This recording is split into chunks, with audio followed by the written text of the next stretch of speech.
Nós estamos começando mais um programa Vida Selvagem, aqui no canal Até Agora, e hoje eu e o ambientalista português Maxim Jaffe, nós vamos conversar com o professor Antônio Crespi. O Antônio Crespi é um professor extremamente interessado em assuntos de interesse geral, e entre eles nós vamos conversar exatamente sobre o projeto Agroescola da Associação Alteribe, da qual o professor Crespi é vice-presidente.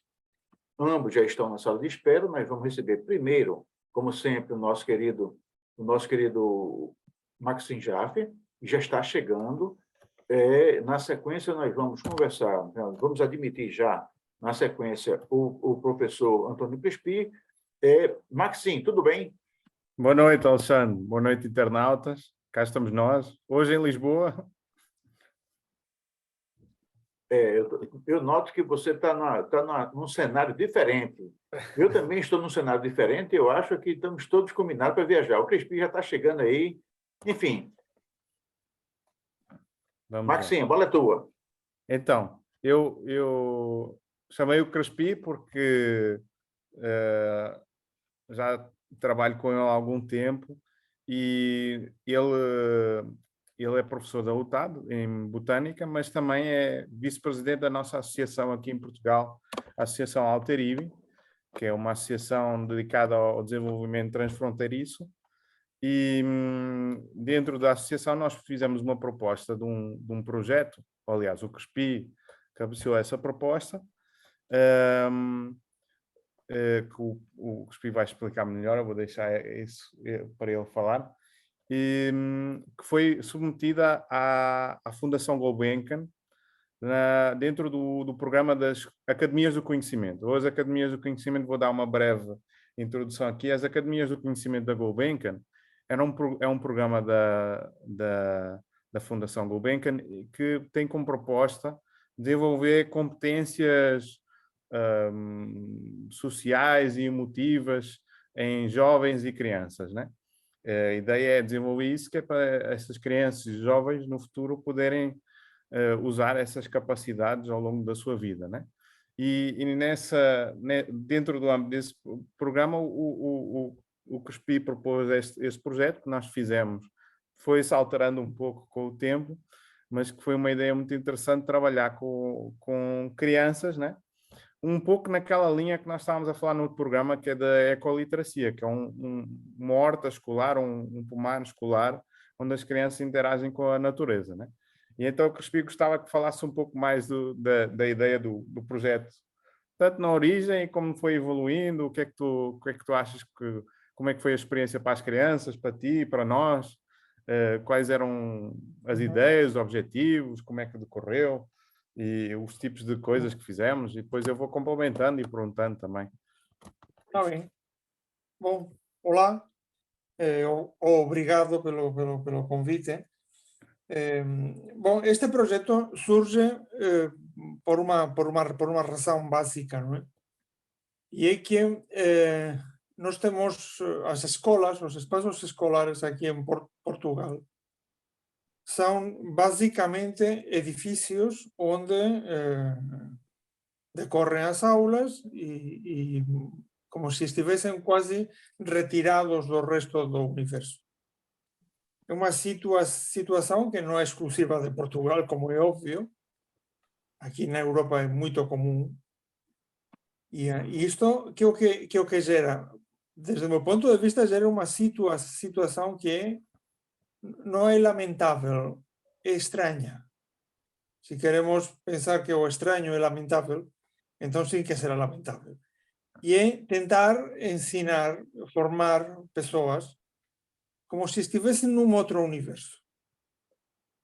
Isso é terrível. E o que nós queríamos era aproximar estas pessoas ao universo em que se encontram, ao universo em que vivem, aproveitando para isso o espaço escolar, a envolvência escolar. Utilizar os espaços que estão por fora do edifício e que nós aqui em Portugal abandonamos totalmente. Esses espaços forman parte disso que se chama geralmente espaços verdes, que são aniquilados pelos alumnos e alunas das escolas no seu recreio, porque, como é obvio, cando saen dos edificios para eses recreios están desesperados e desesperadas, ¿no? E entón destroen totalmente eses espazos. Porque no fundo o que estamos a criar é esa sociedade moito formatada, ¿no? que iso é estresante. As alumnas e os alumnos o que acaban por ter acaban por viver o que vivemos nós. Eu ainda me lembro cando era crianza e cando tiña aqueles recreios, sair fora do edificio era unha libertación. Finalmente estaba fora daquilo e entón realmente non tiña moito interese en saber se estaba na cidade en que estaba ou estaba nun outro planeta. Só quería sair do edificio. Isto, desde o meu punto de vista, é triste. E o que nós queríamos era formar as persoas, contribuir para formar as persoas dun modo máis interactivo. Aquele espaço está dentro do sitio en que esas alunas e alunos viven. E, portanto, teñen que interagir con ele. E teñen que se habituar ao facto de que as sociedades son, digamos, a dinámica, o funcionamento das sociedades depende desa interación. E por que non fazer isto a través de jardins, de hortas, de espazos, de interacción con plantas. Isto era moito interesante, non? Era que eles criasen esas hortas, eses jardins, eses espazos, non? Mas que eles criasen con as súas mãos. Fixesen aquilo que, no fundo, van facer o resto das súas vidas, que é interagir con os outros elementos do sistema e criar algo por eles propios. Iso é moito importante, porque o espírito creativo é o que debemos fomentar, non é? Tú és capaz de fazer coisas. Existe moito esa idea de que as alunas e os alunos teñen que triunfar.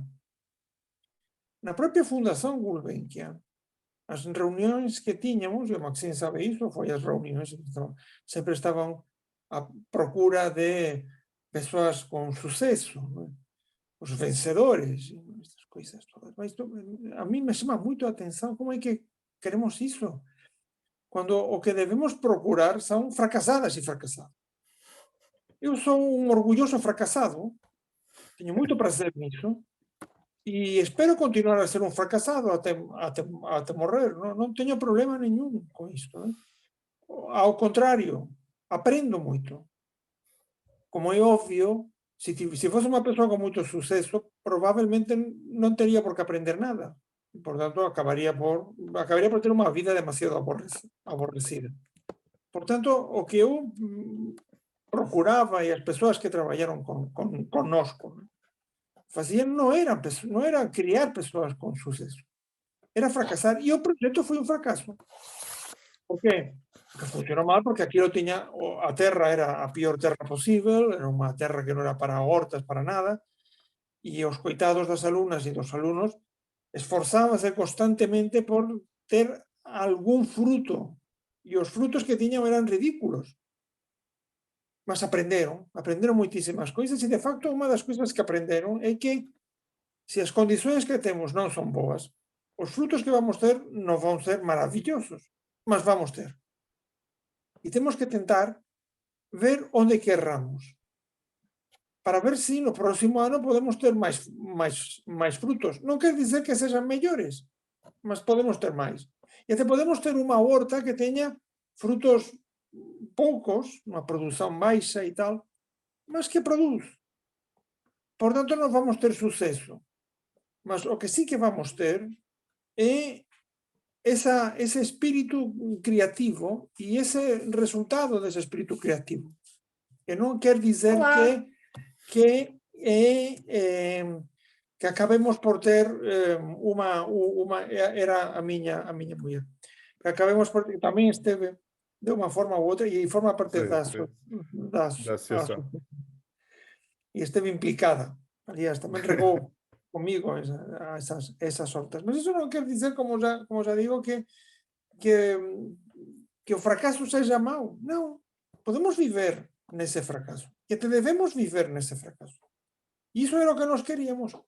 Portanto, como toda a gente, já fui a entrevistas e outras coisas, e já me perguntaron como é que correu tudo, non foi neste proxecto, foi noutros. Geralmente todos os proxectos en que interveño eu de extensão, e non só no meu traballo, son un desastre. E sempre digo isto, correu muitísimo mal. Todos fican, mas como é posible, non? E ainda ben, non? Porque se tivesen corrido ben, probablemente nem estaba aquí, e se estivese aquí estaría con unha cara de aborrecimiento pleno, non? Porque non teria aprendido nada. Por tanto, basicamente o que nós queríamos era isto, non? Era incentivar, estimular o espírito creativo e que aprendan como é que con ese espírito creativo non vamos ter que ter suceso, non iso. Vamos ter que ter coisas. E temos depois que viver con esas coisas. Apreciar, né, Crespi? Apreciar o lugar. Eu estou vamos a ver, os grandes pintores, estou plenamente convencido, Miguel Ángelo foi un deses, né? Que realmente depois de acabarem a obra non gostaban das obras e consideraban que non tiñan tido suceso. Podían gostar, digamos, de certas coisas das obras, como é obvio, mas se tivesen que repetir esas obras non ficarían desa forma. E con iso aprenderon muitísimo. Sim. E foron os grandes mestres que foron, non? Ora, ter persoas que facen coisas maravillosamente ben, pois non sei, para já é un prazer coñecelas e tal, mas é un aborrecimento estar con esas persoas, non me apetece moito, non vou aprender praticamente nada, portanto. Mas ao Crespi, uma coisa que era engraçada era ver as crianças aprender, né? Cada ano víamos que iam aprendendo A e ilusão vendo coisas diferentes. Vendo coisas diferentes. Mas realmente, se nós reparábamos ben sempre nestas coisas, non? Que me chama moito a atención. O trigo que semeamos foi un desastre. Tiña as espigas eran mínimas. Era un desastre como tal, non? Mas eles viron que o trigo chegaba Nasceu. aí, creceu unha miseria. Ainda me lembro, as 3, 4, 5 plantas de millo que conseguiron sobreviver, nenhuma delas chegou a dar unha mazorca. Mas lá estaban. E non chegaron a dar mazorca porque, como é obvio, que el terreno era un terreno terrible. E depois tiña que haber unha rega que funcionaba algúns días, moitísimo mal. E de facto, nos anos seguintes, eles acabaron por adubar, por dar máis riqueza que el terreno, e ese terreno gañou moitísimo. Mas continúa a ser o terreno que era, por milagres aquí, ainda ben que non existen. Por tanto, para termos eses milagres temos que lutar, e temos que lutar todos os anos. Outra das coisas que tamén nas escolas non comprenden ben é que os proxectos non son para facelos ter resultados maravillosos, fantásticos, e acabou. Non. É para traballar todos os anos, porque todos os anos vamos a aprender coisas e é como se comezásemos de cero, desde o principio. Por tanto, non sei. Eu acho que isto ya tentamos este ano, e o Maxim sabe iso muitísimo ben, e ainda estou á espera que me respondan, implementarlo nas outras escolas. E eu acho que non vai ser tan fácil, porque non é un proxecto de suceso, é un proxecto de fracaso. E as persoas, a nosa sociedade, infelizmente, non quer fracaso, quer suceso. E iso é gravísimo, porque o que estamos a fazer con iso é persoas que simplesmente non exploran a súa imaginación, a súa creatividade. Isto non pode, así non vamos, non sei, continuo a dizer que o fracaso é unha das cousas máis bonitas que existen. Mas uma coisa engraçada é como tu estás a dizer, apesar de não ter sido muito, produziam um pouquinho. As crianças adoravam ver aquelas pequenas coisas que eles produziam, mesmo que fosse E pouco, até, eles apreciavam muito, né? e o facto de germinar era uma coisa maravilhosa, ver como aquilo que eu semeei germinava e acababa por dar uma planta, e esa planta daba flores e podía dar ou non dar frutos, porque como aquel terreno era o terreno que era, ¿no? Eu ainda me lembro a cuantidade de ervillas con unha, dúas, tres, cuatro sementes que tivemos que non daban nada, non pasaban de aí, moito pequeninas, que as plantas das ervillas son enormes, estas eran mínimas, non? Eran quase rasteiras, non crecía nada, non? Ô, As couves fican... Crispim, deixa eu introduzir uma questão aqui que vai permitir que a gente aborde essa mesma questão por uma outra perspectiva. Aqui no Brasil, nós temos um empresário que é muito brilhante. Ele é um homem de sucesso. Ele é um homem de sucesso. E ele alcança o sucesso num quadro geral de insucesso, porque ele cresceu muito sem ser o primeiro. Ele era o segundo, era o terceiro, mas ele fazia isso, né? Eu lembro que as propagandas dele, as propagandas das lojas dele, da rede de comunicações dele, ele não usava os times de futebol que eram primeiro colocados. Então, por exemplo, em São Paulo, o primeiro colocado era, por exemplo, o Corinthians. No Rio de Janeiro era Flamengo. Em Belo Horizonte era o Cruzeiro. No Recife era o Sport Clube do Recife. Então, ele fazia propaganda que era destinada aos times perdedores. Não campeão, mas os times que eram o segundo, terceiro e quarto lugar em seus respectivos estados. E, com isso, ele não só ele dizia o seguinte, que o fato de não ser o primeiro não significa que não seja bom. Se alguém duvidar disso, pergunte. Não, ele dizia o seguinte, que o fato de não ser o melhor Sim. Não significa que não seja muito bom. E se alguém duvidar disso, pergunte aos torcedores do Santa Cruz, enfim, ele falava times que não eram os primeiros colocados. Então, isso que você coloca dá uma ideia exatamente disso. O fato de não ser o de sucesso não significa que seja também um fracassado. É que não teve o sucesso, quer dizer, ele tem sucesso numa outra perspectiva, né? Eu não sei se é nesse sentido que se você pode abordar essa questão nessa perspectiva que eu coloquei. É que fracasso e insucesso são dois conceitos que em si próprios não estão ligados. Isso é verdade. Isso é muito interessante. O fracasso num processo qualquer pode ser o fim desse processo. E automaticamente esse processo deixa de ser funcional. Curiosíssimamente, nos sistemas, nos ecosistemas, o que interessa, nós temos uma ideia muito estranha do funcionamento dos ecosistemas, não? Dos sistemas em geral. Julgamos que, aplicando a teoria de Darwin de uma forma um pouco estranha, achamos, aliás, desde um ponto de vista mais de Wallace do que de Darwin, julgamos que os indivíduos que têm sucesso são os que realmente vingam. E não tem nada a ver com isso. Não pode haver. É que ainda por cima o sucesso é uma coisa muito relativa. Quando o indivíduo realmente fracassa, é que arriscamos seriamente a que essa funcionalidade deixe de existir. Mas quando não tem sucesso, o sistema ganha muito com isto. Por quê? E por exemplo, já que estamos a falar de clubes de futebol, o problema máis grave que nós temos nos grandes campeonatos são aquelas equipas que teñen todos os anos uns resultados fantásticos, porque son as que realmente acaban por aborrecer, porque transformar aquel campeonato numa verdadeira seca. Isto é, já não queremos ver mais. Cuspi, deixa eu dizer, aqui em Portugal, por exemplo, o futebol, eu sinceramente acho uma verdadeira seca.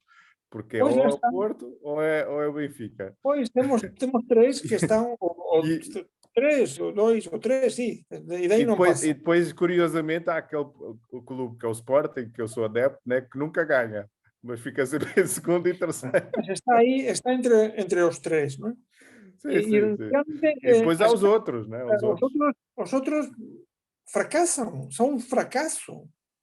Mas son un fracaso e, portanto, é como se non estivesen neste campeonato.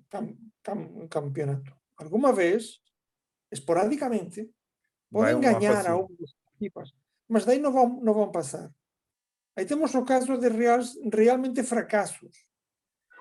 E depois, dentro desas equipas, há sucesos ou insucesos, uns anos, outros anos mudan, mas son sempre esas equipas, non? Que poden ter suceso humano e insuceso o próximo ano. Non? Mas isto é, aí está a diferenza fundamental entre fracasar e non ter suceso. Sim. E que ese sistema como tal é realmente un verdadeiro fracaso porque o que está a fazer é que moita xente, afinal, ten que ser dunha desas tres equipas. Non há máis. Pode ser depois E ficar secundariamente. aborrecido, né? Ou então ficar aborrecido. Aborrece. E de facto, os grandes campeonatos caracterízanse pelo facto de que temos adeptos de todas as equipas. De todas. E se é de unha equipa que está sempre no fin, é desa equipa. Non é desa e máis de unha que está que sempre gaña. Non. É só desa. E acabouse. Non há máis. Aquí en Portugal, por exemplo, non acontece iso, mas aí está a diferenza fundamental, desde o meu ponto de vista, entre o fracaso e o insuceso. Aí sí, aí concordo, e é verdade, aí ten toda a razón, non é igual. Non. Mas en cualquier caso, sí, aquí o que a xente pretende, de alguma forma, eu tamén confeso que eu sempre fui moito dado a que estou moito farto desas conversas que uso sempre como moito formatadas. E julgo eu que para acabar con isto é mellor fazer unha coisa do estilo de pedra na agua. E é de repente, cando toda a xente está a procura de sucesos e esas cousas todas, é que alguén de repente levanta a voz e diga fracasar é bom. E entón, geralmente, porque o fracasar é un verbo moito máis impactante do que o facto de dizer vamos ter suceso ou non vamos ter suceso. Por tanto, en certo modo, digamos, máis o meu espírito de revolucionario, así escondido e tal, do que realmente pretendo. E sí, aí concordo, a idea non é que o proxecto fracase, mas a idea é que non teña sucesos, digamos. Crespi, uma coisa engraçada deste projeto, sim, desculpa, Alexandre, deixa só dizer isso. Não, uma coisa eu interessante. queria somente fazer. Sim. Não, desculpe, fala. Sim. Não, é que este projeto, uma das coisas engraçadas é que nós, quando concebemos de uma maneira. E ele, na verdade, já quase da raiz, partiu noutra direção. Porque, como o Crespi diz, fracassámos ou não tivemos sucesso com a ideia original. Que a ideia original houve fracassos. E a ideia original, vou contar aqui, era levar era levar as crianças às aldeias, né? Para conhecer os idosos e nas aldeias, né? Infelizmente, por uma série de fatores, isso não deu.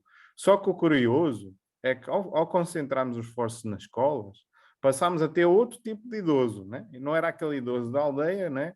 Mas eram os avós, eram alguns dos pais, isso não eram todos, né? Havia muitos que não apareciam, mas havia alguns que apareciam e inclusive ficavam impressionados porque dávamos valor a coisas que para eles não têm muita importância, né?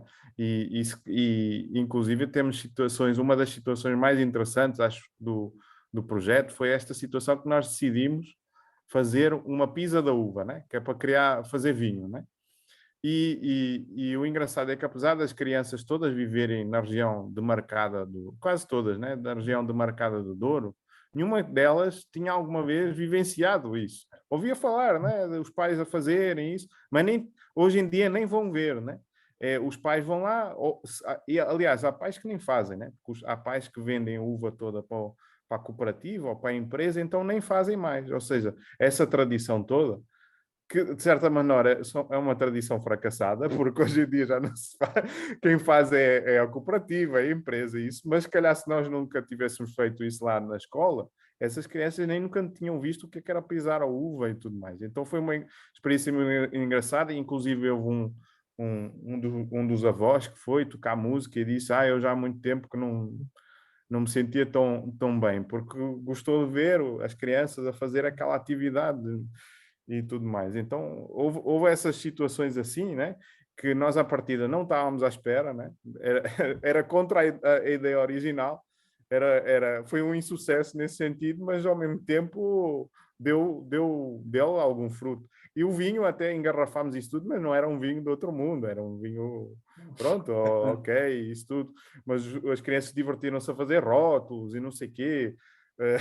Até havia umas guerras, acho que um a dizer, não, o teu rótulo não é tão bonito quanto o meu, e não sei o quê, mas o que é que importa? Cada criança fez o seu rótulo e teve uma garrafa com o seu rótulo e essas coisas. Então, o nosso projeto, ao longo do tempo, tem várias... Uma das coisas que eu achava mais divertido, quando eu ia lá com o Cuspi, era ver as crianças a discutir. Que era a discutir o que é que iam fazer e o que é que não iam fazer, e quem é que tinha direito a estar com a sacha, com a ferramenta para cavar. Não, quero eu, não sei o quê. E a ver como é que eu resolvi o problema. Porque era engraçado ver-eles a tentarem resolver o problema. E agora? Quem é que fica com o quê? E andavam ali, e no início era, não, eu, gritaria, não sei o quê. Depois, meninos, sentem aqui, vamos ver o que é que vamos fazer, né? Decidam aí quem é que quer fazer o quê. Pronto, eu dessa vez vou eu, a próxima vai o outro. Aí lá se resolviam e ajeitavam. Se fosse na base da coisa do sucesso, o primeiro que tivesse pegado a sachola era o que ganhava, né? E acabava essa história, né? Chegava lá, pegava a sachola, ia a correr e fazia o que queria, né? E os outros que se lixassem. Tinha que haver, pois. E então, pelo menos, as coisas que eu achei mais graça foi isso, era vê-los quando a coisa não dava certo, não era? Era ver como é que eles resolviam a coisa quando a coisa não dava certo. Mas é que isso é interessante. Sim, sim. Deixa eu introduzir outra questão. Como você já percebeu, eu gosto sempre de colocar nas nossas conversas aspectos da política brasileira. Eu acho que, nesses últimos anos, o Brasil ele vem dando vem dando um exemplo de como não agir em todo mundo. Durante algum tempo, o nosso Ministério da Educação ele estimulou a inclusão das pessoas. Então, as turmas elas eram inclusivas. Então, não havia grande distinção do ponto de vista intelectual, do ponto de vista físico, do ponto de vista... Então, crianças que tinham algumas deficiências conviviam com as outras crianças, quer dizer, isso as ajudava o convívio, enfim, tá certo? Não havia aquelas questões de serem apartadas do mundo. Infelizmente, esse novo governo brasileiro, o governo do senhor Bolsonaro, ele começou a fazer justamente o inverso, ou seja, fazer com que a educação não fosse inclusiva. Então, querer fazer salas especiais para pessoas que tinham uma capacidade de aprendizado diferente, pessoas que tinham problemas, sei lá, físicos, enfim. E aí, essas características, elas eram realçadas e as pessoas não se sentiam incluídas no conjunto da sociedade. Me parece que, ao longo do tempo, isso, de alguma forma, se relaciona de forma negativa com o projeto de inclusão desse projeto da agroescola da Altaribe, que é uma coisa que junta todo mundo, certas pessoas vão aprendendo umas com as outras, elas vão ensinando umas às outras, e, enfim, eu queria que você comentasse um pouco essa prática que o governo Bolsonaro adotou e que eu espero que, em pouco tempo, ela seja abandonada, porque isso nunca deu certo. O problema grave que nós temos é o saber conviver, saber ouvir, saber falar, discutir, chegar à conclusão que nós nunca temos a razão e que a razão está na discussão. Os problemas que surgem na educação são problemas que partem do ponto de vista de que as coisas têm que ser de uma forma. E todos temos que digamos, entrar nese mecanismo, nese método ou nese formato. Porque é así que debe ser. Está programado para iso. Iso é antidemocrático. Eu teño unha irmá que ten problemas graves de audición, totalmente surda. E tamén pasou por todas esas fases. Primeiro era a altura en que na España entrábamos na democracia, ¿no? E entón pasou a ter aulas con persoas normais. Teñamos audición normal. E o máis curioso é que iso provocaba, como é obvio, ao longo das aulas, as aulas tiñan que parar moitas veces, porque non se lembraron dun pequeno pormenor, e é que os docentes non estaban capacitados para isto. Entón era o propio docente que acababa por excluir a todas estas persoas. Isto foi un desastre. Hoxe en día tentan criar sistemas de inclusión, mas o máis curioso e o máis absurdo é que, de alguma forma, aquí na Europa tamén estamos a voltar a esa exclusión. Por exemplo, aquí unha escola, a miña filla, eu teño unha filla que é autista, e ela está lá nesa escola, e entón é tratada nun grupo aparte, porque as persoas non comprenden como conviver e como dialogar e como ter unha aula con outros seres humanos que non son como nós. No proxecto que tiñamos na Alter IBI existía unha idea de colectividade, de comunidade, e todos tiñan direito a falar e todos tiñan direito a expor as súas ideas. E de facto existía algo curiosísimo, que era, tú achas que debe ser así, tenta, ensaya, faz. Se funciona, ótimo. Se non funciona, aprendes. E entón vamos tentar. As crianças, de facto, había unha coisa curiosísima, e era que nos no inicio chegábamos con unha idea de como poderían ser plantadas. Depois aquilo mudaba radicalmente, porque as crianças pegaban nas coisas, nas ferramentas, e o que era para facer nun sitio, depois era noutro, e agora xa non é así, eu non gosto aquí, tú e tal. Había esas guerras constantes que eran interesantísimas, mas guerras que non son guerras de eu quero que sexa así, vou impor, non. Vamos a ver, falemos todos, e vamos tentar, experimentemos. A experimentación é unha coisa fundamental, e as persoas teñen que ver que, como comentei antes, o máis probable é que o noso ponto de vista sexa errado. E entón, vamos ver o que os outros pensan. Por tanto, o sistema da inclusión nas aulas pasa pelo facto de aquela persoa que teño ao meu lado non é como eu. Ten deficiencias que eu non teño, mas gosto de saber como é que ela reage, como é que ela pensa, como é que ela vive. Porque así vou aprender máis. Así vou aprender a conviver con outras persoas. Isto pasa, obviamente, pela formación, pela capacitación docente. E depois pasa pelo facto de que nós temos que asumir que a diferenza é o que nos faz, seres humanos, funcionais.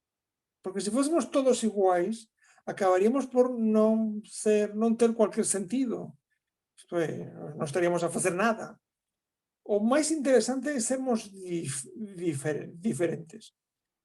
E cuanto máis diferentes, mellor. E aí está o problema grave, porque iso depois vai dar sistemas sociais que van promover a diferenciación. O facto de ter, por exemplo, unha das coisas curiosísimas que a mí que eu gosto moito, porque o ser humano vive disto.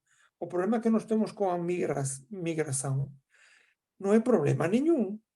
O ser humano migra desde sempre. Non somos persoas que temos esa capacidade de nos movimentar muitísimo ben, e as migrações fixeron de nós o que somos.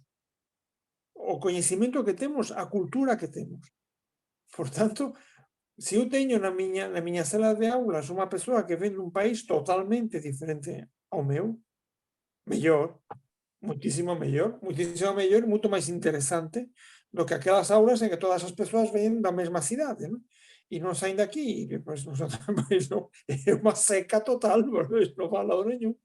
Portanto, aí está o problema grave, e isso é obviamente resultado do medo.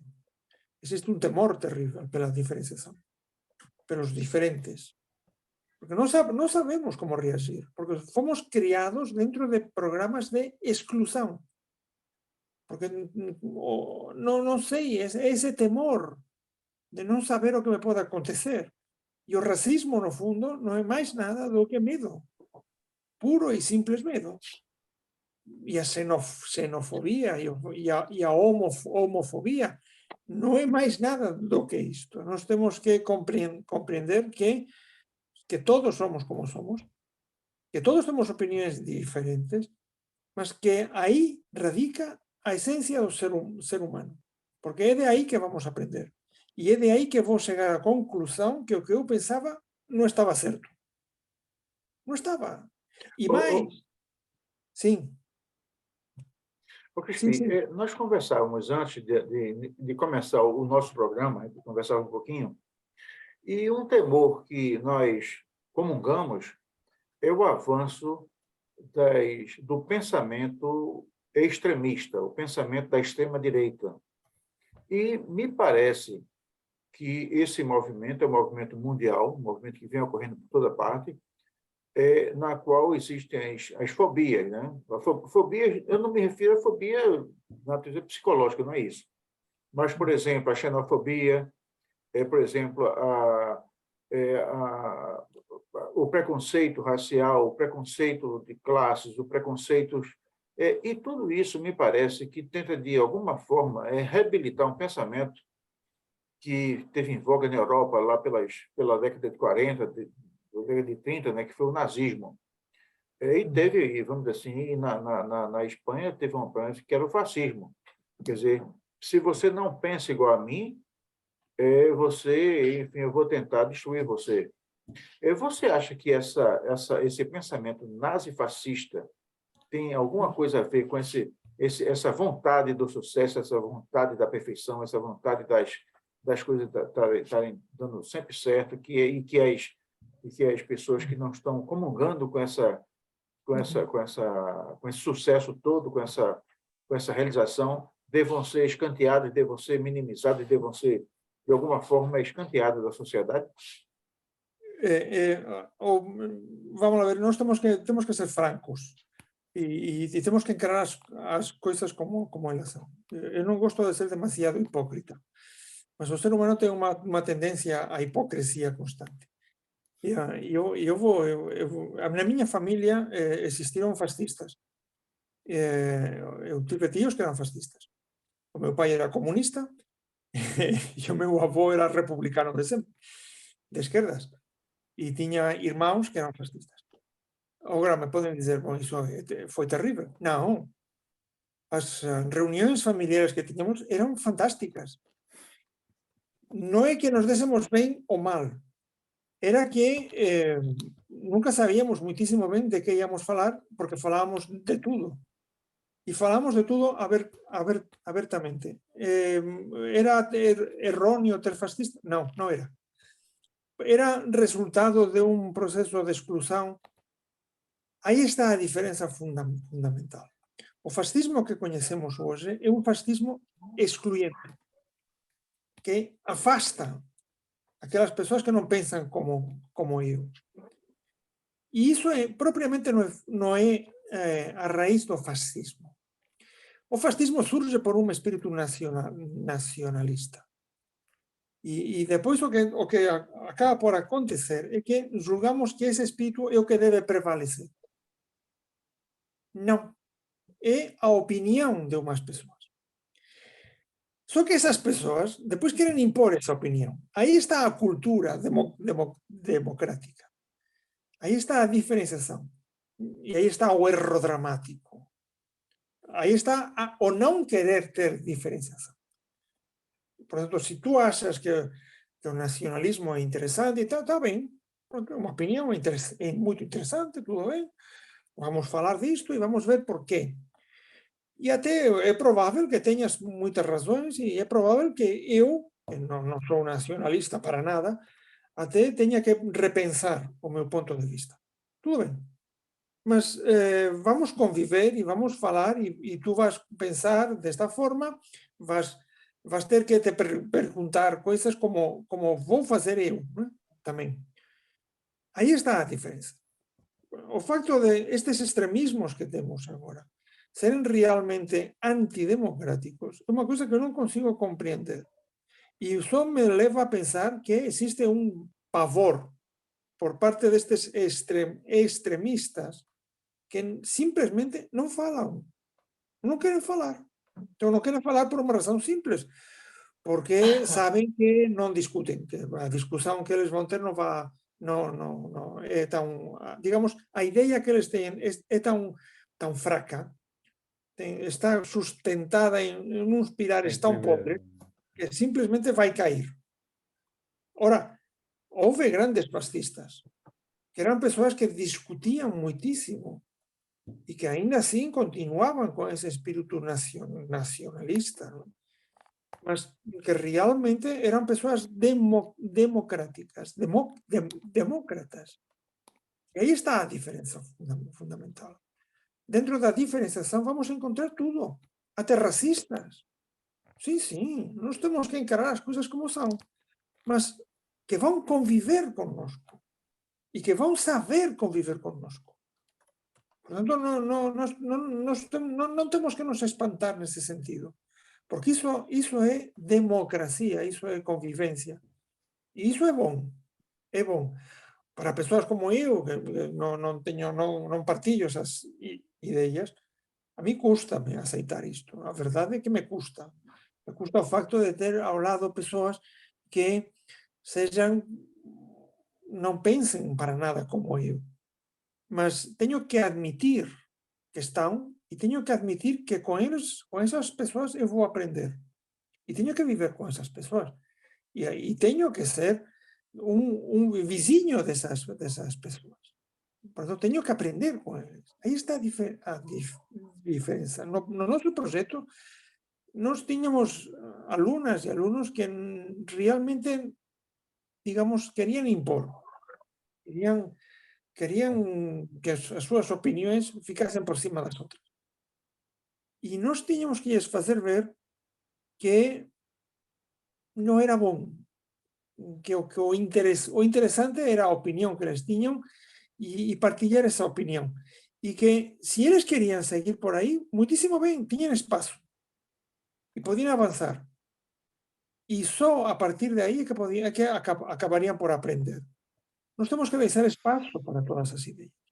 Temos que deixar que elas experimenten, que interajan. Porque é a única forma, se simplesmente fechamos as portas a estas persoas, vamos ter problemas graves. ¿No? E julgo eu que o que está a acontecer hoxe en día con estes movimentos populistas extremistas que chegan a inventar un mundo que non existe e que simplesmente estamos a criar esas barreiras, ¿no? Para isolarlos vez máis. E iso é grave. É grave porque o que estamos a fazer é tentar que de alguma forma crezan. E crezan con esa idea de que teñen que se impor aos outros. Iso non pode ser. Iso é antidemocrático. Perfeito.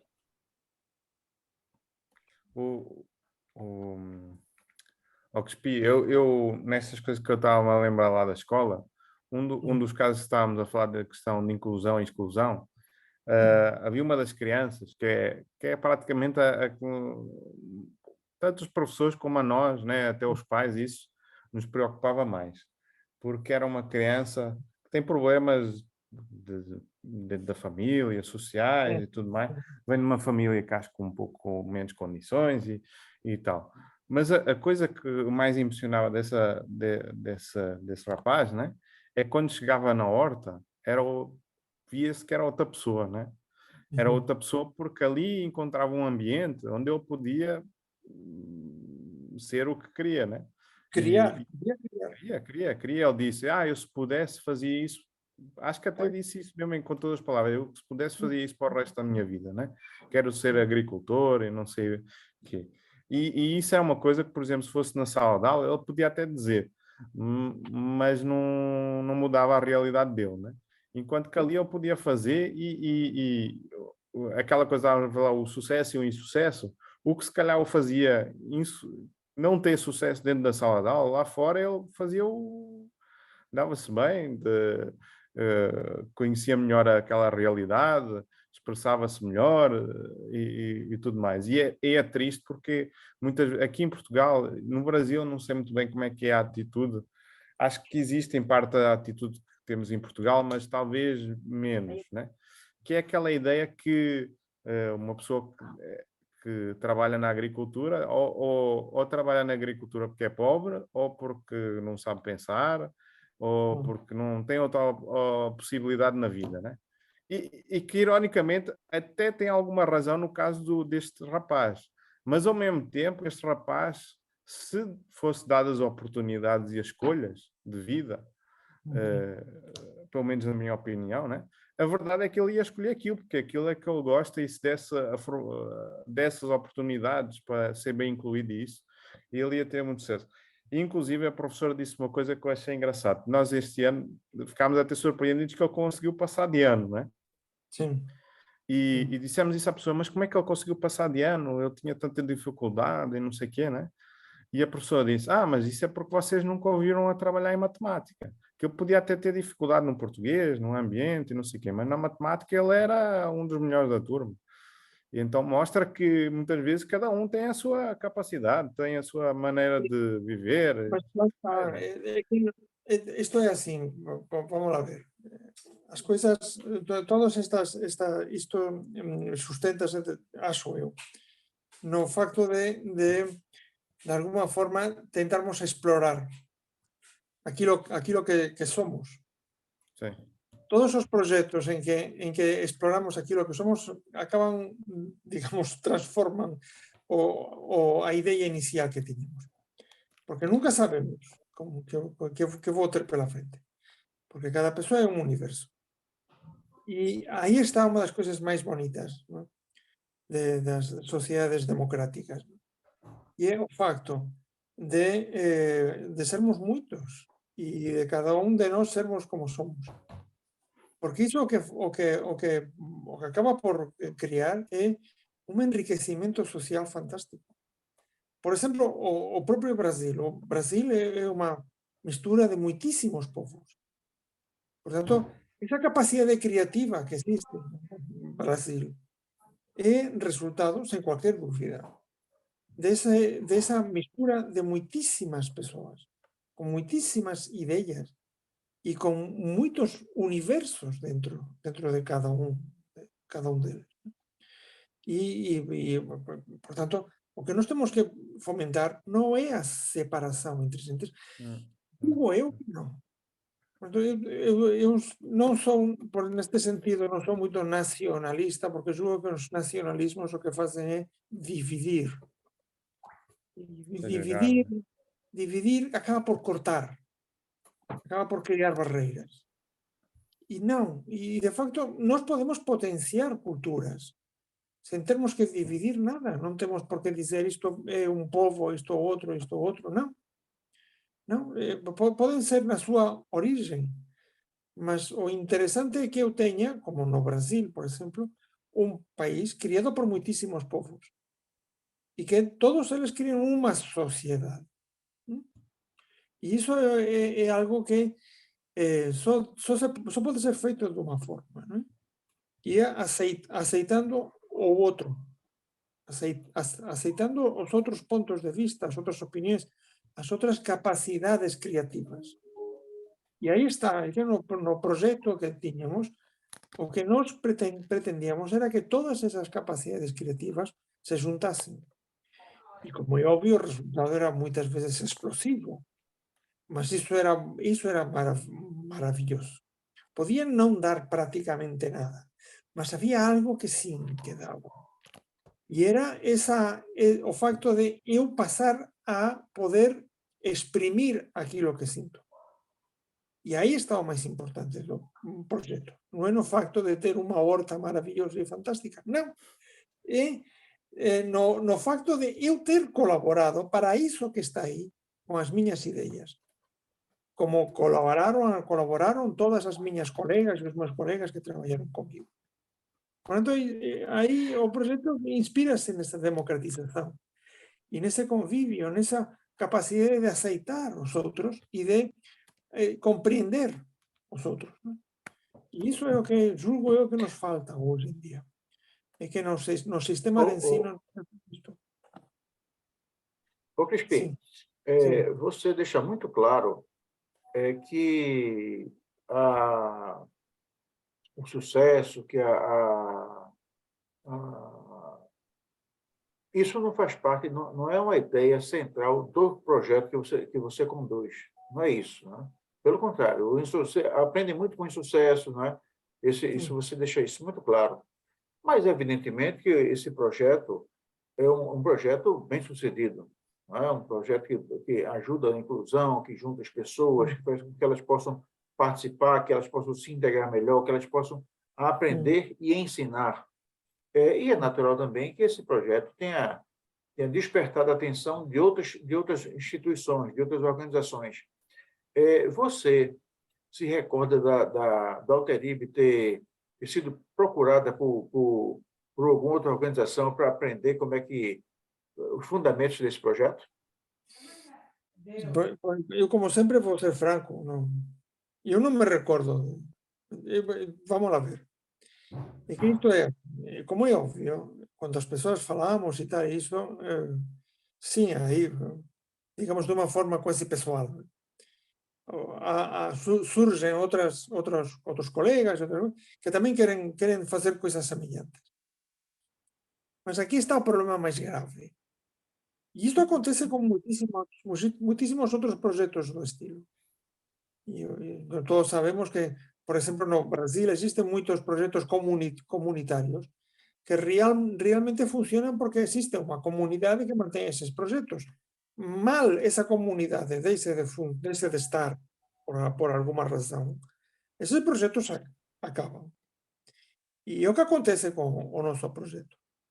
A Alterib, cando deixe de estar presente, o proxecto acabou. Ora, por qué? Por que non existe esa vontade de que os outros facen as mesmas coisas? Que aí está o problema grave, non é? E é que a sociedade non está capacitada para isto. E agora podem pensar, na Europa, como pode ser e tal. A Europa, que son países todos tan democráticos e tal. Non. É que isto é imagen, mas é unha imagen de unha coisa que acontece no mundo inteiro. Nós no mundo inteiro temos este problema gravísimo, non? E é que non podemos ser moito civilizados e non sei quantas coisas máis, non? E até temos moito diñeiro e non sei que coisas, que nos falta algo que é básico e fundamental, que é saber asumirmos, non? Que non temos a razón. E por ese motivo estes proxectos viven o tempo que viven. E mal a alma do proxecto, os geradores daquele proxecto, deixan de estar por alguma razão, esses proxectos acaban. Crispi, deixa acrescentar uma coisa. Sim, diz. Eu acho que, diz a Alterib, eu por acaso até direi mais uma coisa. No caso do projeto que nós fizemos, a grande mudança vai ser agora que a turma que mais se envolveu com o projeto, ela vai sair da escola. Então, aquilo que estávamos a falar, a comunidade, né? Que sem a comunidade não há o projeto, um dos grandes problemas deste projeto, acho que não é nem a Alterib sair. Porque a Alterib, até tu e eu, até temos continuado a regar a horta e tudo mais, mas essa turma, que era central ao projeto, vai mudar de escola. Ou seja, já não vai ter essa comunidade que participava Sim. tanto os professores como os alunos. E nós não temos a menor ideia se vai haver adoção por outra turma. Ou isso. Até sugerimos que essa turma que tinha uma turma mais nova do primeiro ano que apadrinhavam, né? Sim. Meio que a estimular a ideia, mas não aconteceu, né? Então essa comunidade vai-se, né? Mas por outro lado, o engraçado é que essa comunidade, ela de algum modo continua e essa vivência continua com eles, com as crianças. Elas não esqueceram do que aconteceu. Sim. Então, apesar de nós não termos certeza se isto vai continuar, se não vai, se vai para outro lugar, como é que vai ser, né? Até porque também a parte da Fundação Carlos de Colombo acabou, né? Do ponto de vista deles, o projeto, não sabemos, né? Nós vamos tentando, né, Cuspi? Vamos dando algum apoio. O Cuspi, então, é sempre a alma presente, vai lá, este verão todo passou lá a regar as plantas, nós demos um bocado de força também para ir lá aguentar as plantas, mas a verdade é que nós não sabemos se as plantas vão viver ou não, porque depende se alguém vai adotá-las, né? Pois é. Então, Mas sim, realmente, até a alma mais importante aqui foi a turma de alunos e alunas, né? Porque realmente foram elas e foram eles os que mantiveram o projeto. Nós, en certo modo, non pasábamos de ser obreiros neste proceso todo, operarios e operarias, né? Nós, de alguma forma, estábamos lá para orientar. algumas vezes até que nós, como tu dizes, né, íamos lá com uma ideia, quando chegávamos lá, as professoras e Não, os alunos era sempre.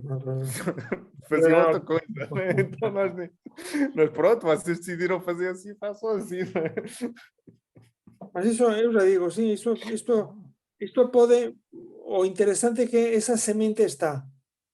Mas a mí o que me entristece máis no medio disto é que a sociedade en geral non queira experimentar.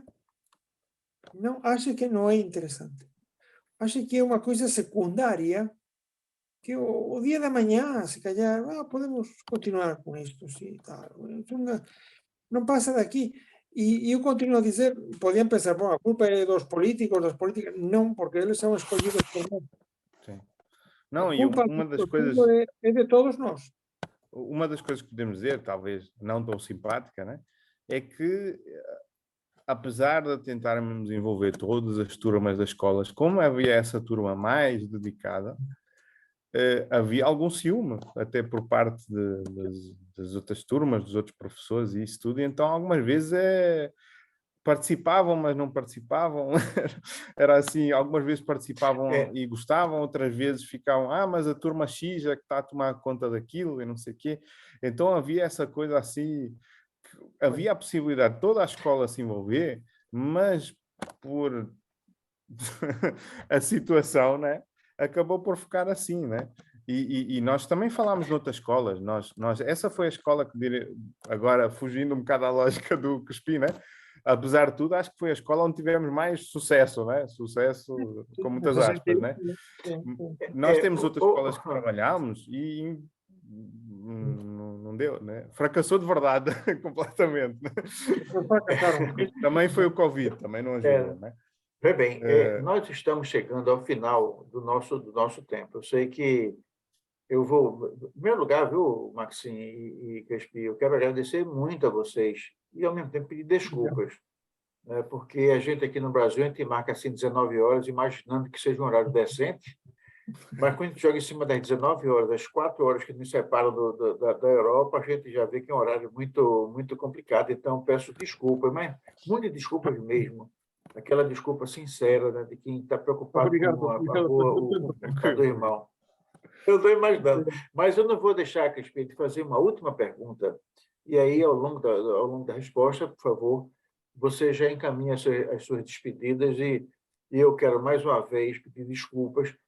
E, por favor, presidente, nossa desculpa também a sua esposa, que eu sei que também está acordada esperando que termine o programa para poder dormir nós igualmente, ao lado do marido. Sabemos que vocês estão de férias e isso, né?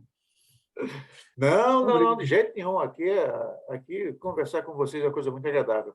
Mas, Crespi, Ainda agora, respondendo a uma pergunta minha, você falou que assim,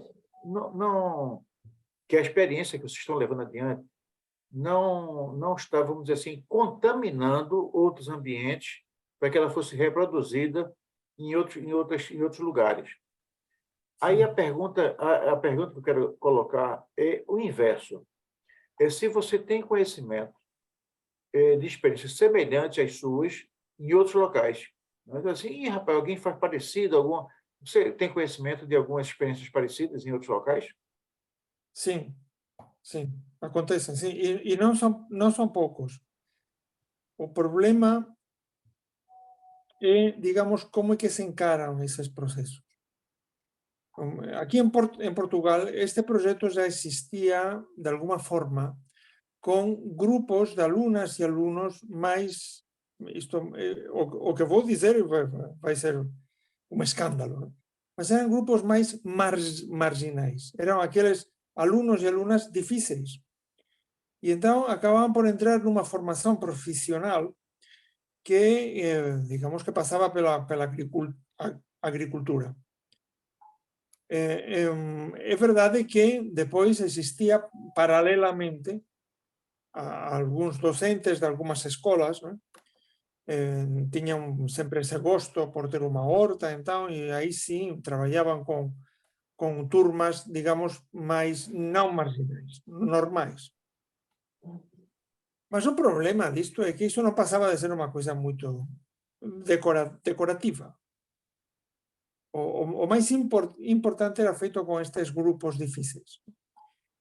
Iso é o que me entristece ainda máis, porque de alguma forma estamos máis unha vez a marginalizar, a excluir. Então, unha coisa curiosísima que nos aconteceu con este proxecto era que as persoas, os encarregados e encarregadas de educación, achaban que este proxecto era algo como máis auxiliar, e non tiña moita relevancia porque, de facto, os seus fillos e fillas estaban a facer o ensino normal. Por tanto, para que tanta historia con unha horta? E de facto, tivemos moita pouca participación por parte das familias. Tivemos, mas pouca, moitísima pouca, non? Porque achaban que iso era algo así como un entretén, unha forma de pasar o tempo, non? Por parte dos seus fillos ou dos seus netos ou das crianças em geral. Gostavam, mas não viam assim a importância. A relevância que tem o facto de integrar a comunidade escolar dentro da sociedade aqui não existia. Porque não havia, eram hortas, era o que naquelas escolas se faz com grupos de formação profissional, que são esses alunos que muitos deles vêm de famílias desestruturadas, ou que não querem estudar. Isto é lamentável. É aquela visão da agricultura como uma coisa dos pobres, não é? Que é uma coisa, coisa que os pobres fazem, não é? Pois. É que depois existe um problema, no Brasil não sei, mas aqui existe um problema grave na Europa, especialmente no sul da Europa, não? E é que a agricultura está associada à fome e à marginalização. Por quê? Porque realmente houve crises, umas crises, digamos, humanitárias graves no século passado, em que máis sofreu foron as agricultoras e os agricultores, que tiveron que emigrar, tiveron que sair dos seus países, ir para outros países e traballar en empregos que non tiñan nada a ver con a agricultura. Então, isto ao que nos leva é ao mesmo problema de antes, non? E é que existe sempre esa tendencia a marginalización. E non vemos o que está por trás. Transformar un proxecto tan, desde o meu ponto de vista, tan interesante como é a integración da comunidade escolar nos seus medios, os medios en que as alunas e os alunos viven, a través dos espazos escolares. era considerado algo que não tinha muito sentido. Eu estou convencido que se, por exemplo, tivéssemos feito coisas do estilo de, não sei, coisas como mais tecnológicas e tal, isso teria tido muito mais sucesso.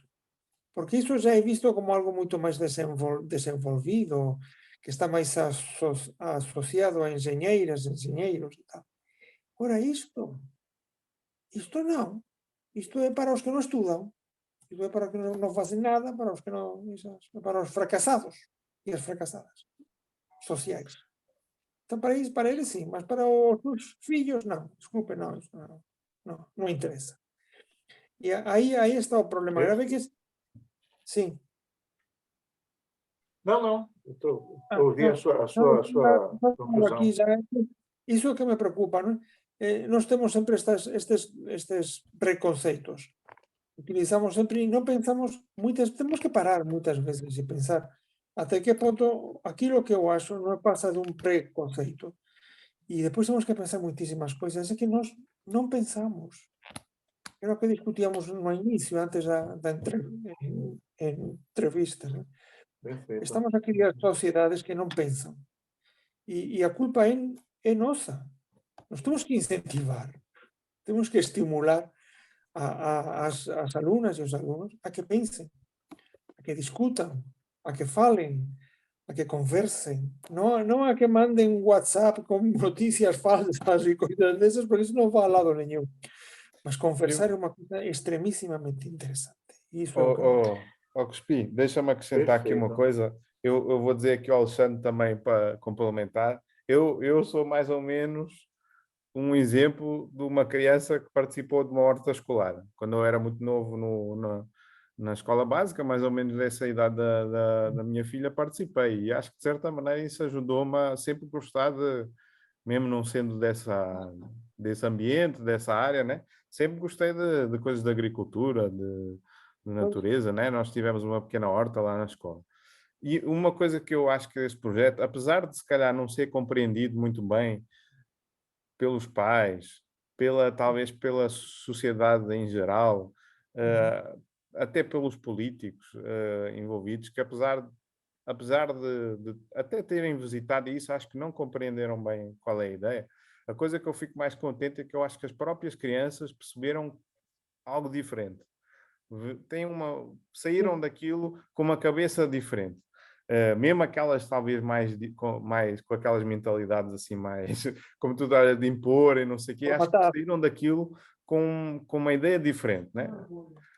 Têm orgulho, gostam e lembram-se e dizem. Uma das coisas que eu achei mais engraçadas era aquilo que estávamos a dizer, que produziu muito pouco, mas a das coisas que eles mais gostaram foi lá com meia dúzia de verduras que eles pegaram, que não era muito, era quase nada, fizeram uma sopa e eles comeram a sopa, e para eles aquilo foi maravilhoso, né? Foi uma coisa assim fantástica, e era uma coisa quase banal, quase assim de a pessoa, mas já era tão pouco, era só uma sopinha, uma coisa assim, mas para eles foi um orgulho. Na casa deles não comiam, atenção. Isso foi um sucesso. Mas pelo menos essa é a minha visão. Pelo menos as crianças, acho que no fundo apreciaram, né? Apreciaram Bom, infelizmente nós estamos chegando ao final do programa e hoje nós tivemos um programa especialíssimo com essa conversa com o professor Antônio Cuspi. Naturalmente, a conversa sempre mediada pelo nosso brilhante Maxim Jaffe. Mais uma vez, Cuspi e Jaffe, eu peço desculpas pelo horário. Nós vamos ter que rever essa questão, porque não é possível que a gente submeta um convidado importante como você a esses momentos de sono. Não é? E você e a sua família também. Bom, eu faço um apelo àqueles que ainda não são inscritos no canal até agora, que, por favor, se inscrevam. Existe uma tecla digital, a gente clica na tecla, a gente não gasta um centavo, não paga nada, e a gente manda uma mensagem à humanidade, e nós acreditamos que a TV da arte, da cultura, da ciência, da tecnologia, do respeito ao meio ambiente e do respeito à pessoa humana, e de muito boa vontade, a gente consegue transformar o mundo e criar um mundo melhor para todos. O mundo que não é bom para todos não vale muito a pena. Vamos agora ouvir o Maxim Jaffe, que vai fazer os agradecimentos oficiais do canal, ao Antônio Crispi, e na sequência o Antônio Crispi faz a sua despedida. Maxim, a bola é tua. Um abraço a você. Antônio Crispi, um abraço a você. Até logo. Vamos ouvir o nosso mestre de cerimônias, o nosso líder maior. Eu fico muito contente de ter aqui o Crispi, porque o Crispi tem sempre uma maneira de falar as coisas que, mesmo eu tendo participado de um projeto, é uma maneira que só ele sabe dizer as coisas, né? Então eu fico muito contente que ele possa dizer pelas palavras dele como é que ele vivenciou o projeto e achou. Obrigado, Crispi, por vir. Eu é que agradeço. Obrigado pelo convite. Se quiseres dizer mais alguma coisa, Crispi, fica à Eu vontade. tenho que agradecer. Quem pede desculpas aqui sou eu.